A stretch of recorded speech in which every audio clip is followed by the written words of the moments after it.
அறிவியல் பயணம், சொல்லாதெல்லாம் மகளிர் உரிமை தொகை, மாணவர்களுடைய உணவு காலை உணவு, இதெல்லாம் நம்முடைய தலைவர் கொண்டு வந்த திட்டம். அது கட்சி மாற்றி வந்து 21 கோடி ரூபாய் நம்முடைய அம்மா உணவு கூட கொடுத்துருக்காரு.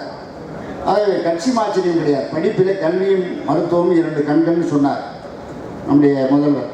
அந்த அடிப்படையில் கல்வியைத்தான் அவர் மிக நேசிக்கிறார்.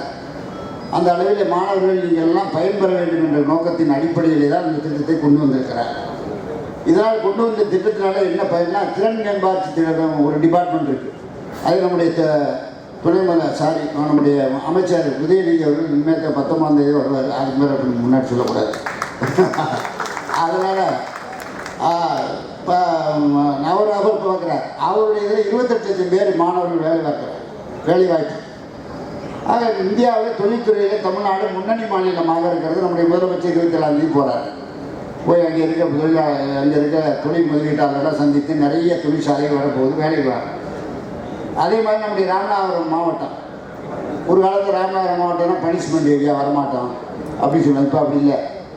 நான் வரேன், நீ வரேன், நம்ம கலெக்டர் கேட்டாலே தெரியும் வர்றாங்க. 2818 கோடி ரூபா சொல்லாமல் கொடுத்த நம்முடைய தலைவர் குடிநீருக்கா எல்லா ஊரையும் இப்போ பைப்பு நடக்குதுன்னு ஒரு 3 மாதம் தண்ணி கொடுத்துருவாங்க. சஞ்சப்பூர்லேருந்து எக்ஸ்க்ளூசிவாக ராம்நாடு ஸ்கீம் போட்டு வாங்கினேன் தண்ணி. அடுத்து நம்முடைய நேற்று கூட பாத்திரத்தில் வந்து நான் 4 பேர் நின்றுட்டு ஒரு பச்சை துண்டை போட்டுக்கிட்டு ஏதோ அங்கே கஞ்சம்பட்டியோட நாங்கள் எல்லாம் சாங்ஷன் வாங்கிட்டேன். கஞ்சம்பட்டியோட ஏற்கனவே கலைஞர் போட்ட ஸ்கீமு அது நிலுவையில் எடுத்து பணம் இல்லாமல் பழைய அரசாங்கங்கள்லாம் 10 வருஷமாக இருந்ததெல்லாம் கஞ்சம்பட்டியோட 67 கிராமம் அது கமிதி யூனியனில் வருது.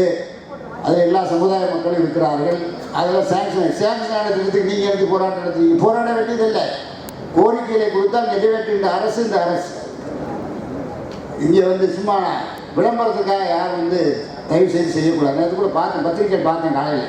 சில பேர் காஞ்சம்பட்டி ஓடையை கொண்டு வாங்க. கஞ்சம்பட்டி ஓடைக்கு ஏற்கனவே சேங்ஷன் ஆகிடுச்சப்பா, நீங்கள் எது போராட்டம் நடத்துறீங்க?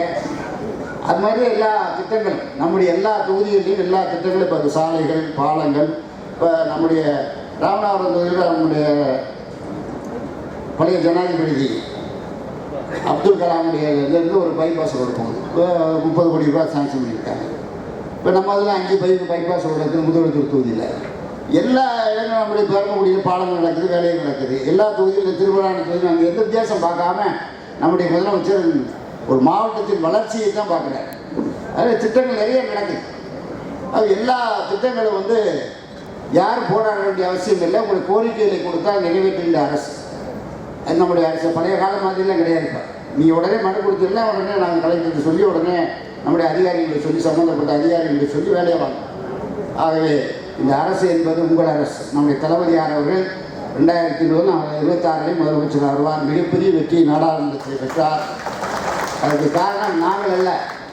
அவர் சொல்கிறார் நாங்கள் வேலை பார்த்தோம், அவ்வளோதான். ஆனால் வெற்றி அவருடையது, உதயசூரியனுடையது.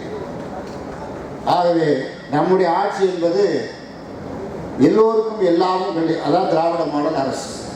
அவர் ஏன் திராவிட மாடல் அரசுன்னு சொல்கிறாரு? திராவிட அது விக்கிரவாண்டி தேர்தலில் எதிர்ந்துச்சு. 9,970 ஓட்டு 3 ஓட்டில் நம்முடைய நாடாளுமன்றத்தில் நம்முடைய உறுப்பினர் வெற்றி பெற்றார். உண்மை. நம்முடைய விடுதலை சிறுத்தைகள் கட்சியினுடைய ரவிக்குமார். இப்போ 67,000 ஓட்டுகளை நாம் விக்கிரவாண்டியில் வென்றிருக்கிறோம். நம்முடைய வேட்பாளர் வென்றிருக்கிறார் என்றால் எல்லோரும் வாக்களித்ததன் காரணமாகத்தான், சமுதாய வேறுபாடு இல்லாமல் அனைவரும் வாக்களித்த காரணத்தினால் நம்முடைய முதலமைச்சர் அவர்கள் 2024-26 முதலமைச்சராக இருப்பார். 200 தொகுதிகளில் திராவிட முன்னேற்ற கழகம் வெல்லும் என்ற ஒரு செய்தி கொண்டு இருக்கிறது. ஆகவே அவருடைய காலம்தான் நம்முடைய காலம். திராவிட மாடல் அரசு. திராவிடம்னா நாம் 88% மக்கள் இருப்போம். அந்த புள்ளிவர கணக்கு இல்லை. ஆகவே இங்கே சமூக நீதியை பற்றி யாரும் பேச வேண்டியதில்லை. 69